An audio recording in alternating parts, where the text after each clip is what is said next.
Okay. Can you see everything? Thanks. Yep. Yep. Okay.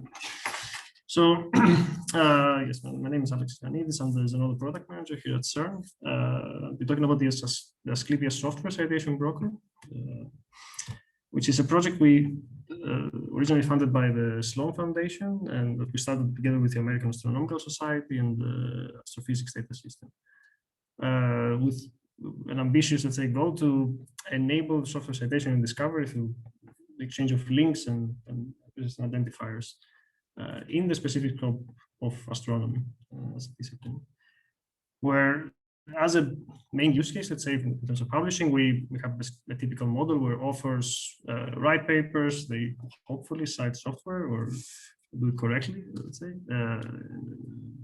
in the best case.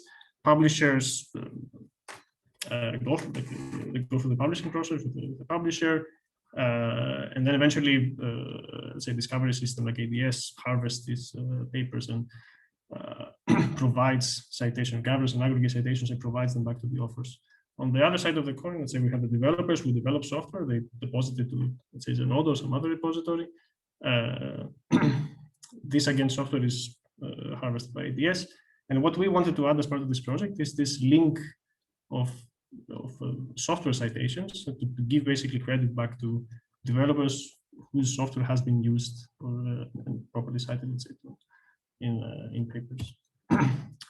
So the problem starts from the very beginning, from the authors, right, where there is a sense of the problem of information loss, where, okay, if, let's say, the first step is that if, let's say, authors decide to cite something, they come across lots of technical problems and other like systemic problems of this process. One of them, for example, is that reference managers might not support the software as that well, or the deep tech that they have doesn't play well, let's say, with the tools they're using.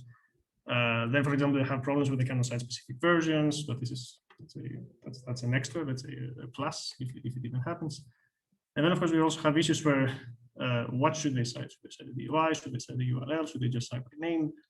Is there a DOI? Are there more DOIs? Which one do they pick? And the typical poster child of this it's notorious kind of like software of what we call the software pit buffet problem is where is this plotting software that exists in astronomy, triangle.py, that was later renamed to corner.py.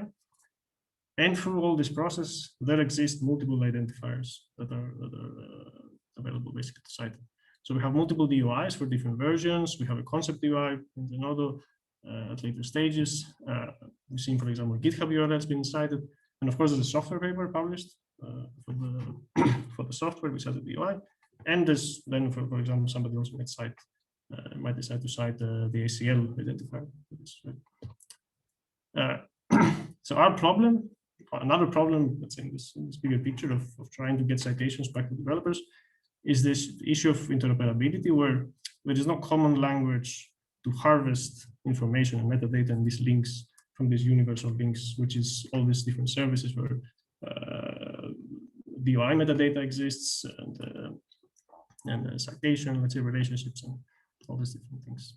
So as part of a solution, we developed this software called the Asclepias broker, which is basically a web application. It has a REST API and an ingestion pipeline on its backend. Its main purpose is to store and expose information about all of these scholarly links. And the language to do this, let's say the common language, is what we call the Scholix format, which is a metadata format designed to serve the purpose of citation. This is a free and open source project. It's up on GitHub, like all the code is there, and it's also meant to be a citation exchange as a service kind of project, where it is something that is easy to set up and configure for a specific domain or for a repository, and they can kind of like interact with it, feed it with information, and query back information regarding citations. So what we have at the moment basically is an instance set up that is mainly being used between Zenodo and ADS. So what does the broker do? As let's say in the bigger picture, events end up in the broker. So we have trusted sources. Let's say, for example, ADS harvests papers and discovers a citation to a specific DOI. So in this case, let's say that this identifier, we discover that this identifier cites this another DOI.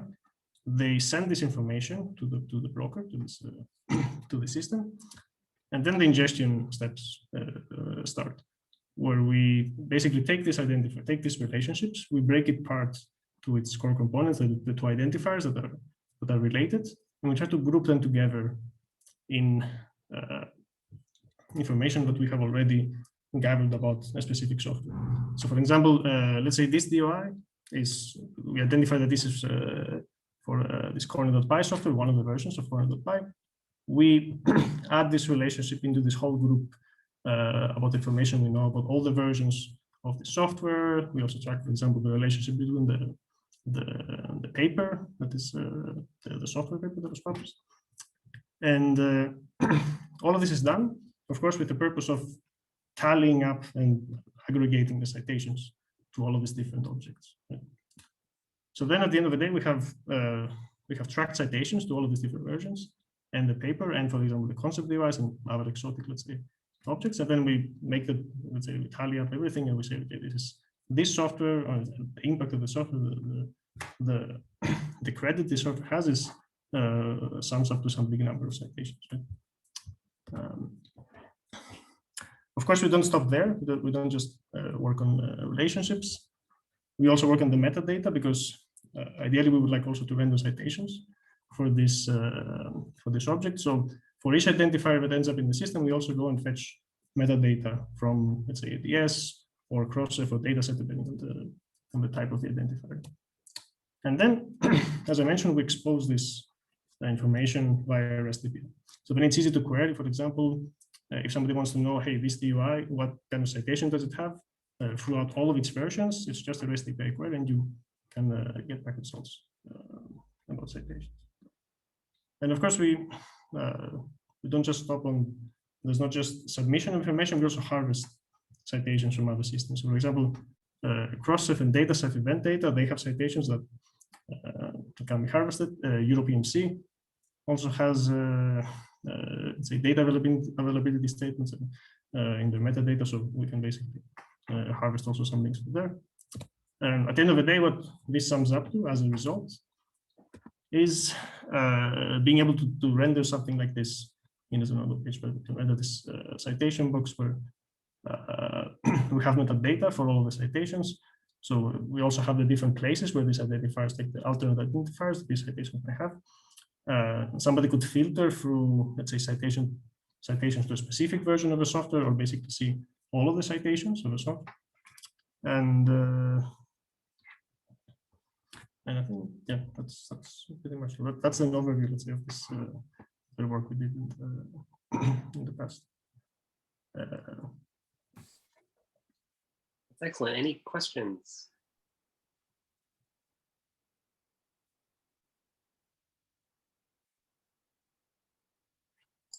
I've got a question. Cool.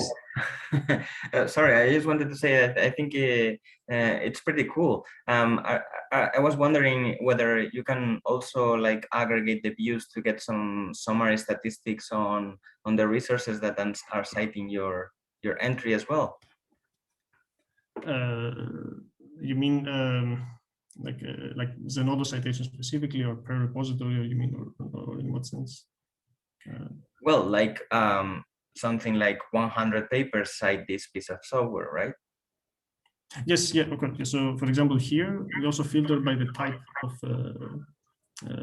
like this is one of the metadata elements that we have about the incoming, let's say, link. So here, for example, yes, there's unknown, there's all the mighty data sets that cite this software. Usually it's papers, right, that cite this software. But yeah. Gotcha. Oh, I hadn't seen the 160. All right, yeah, that looks pretty nice. Now we just need the Scholar page that shows that it's the same but with software, right? So Alex, have you gotten feedback from users how they like the citation, the new citation view on Zenodo? This widget in general, like yeah. So in general, it's something interesting because these are citations that normally they wouldn't see, right? For this example, it's corner.py. I have a small appendix with like with numbers. For example, for corner.py, if we see, most of the citations are towards the paper, the software paper, and these are citations that go to specific versions of the DOIs. So this is something that, for example, most people will just see this ID number. So this was the big, let's say, wow moment, like after tallying up everything and doing this this kind of work, we saw like, okay, this is for this big number of 160, and this has been grown. This is data also. It's pretty old data, I would say, from 2019, I think. So it's been for some software, the more popular software, it's been a very big. People really like the being able to see like a clear view of everything. That's very cool. So, okay, so we have just yeah, Alice. yeah, I have one quick question. In this example that's on the screen, the attribution is saying, please cite the JOS paper, but the URL that is then the DOI that's provided is to the JOS paper, but the URL is to a Zenodo record. Everything about this picture is cursed in general, because the DOI here is different than the DOI of the URL that's here. And the JOS, and it's different than the DOI that has been in the metadata. So the idea is that with whatever sense someone makes out of this this page, we at least we assume that people are going to make the mistake, and it's like they won't cite the right thing. So we do our best, let's say, to fix this in some point and say, okay, they meant well. If they even cited one of these things, they had something to do. Yeah, okay. All right, I might have a couple of questions later, but I know we're short on time, so I'll ask them later. Okay. Thank you. So we have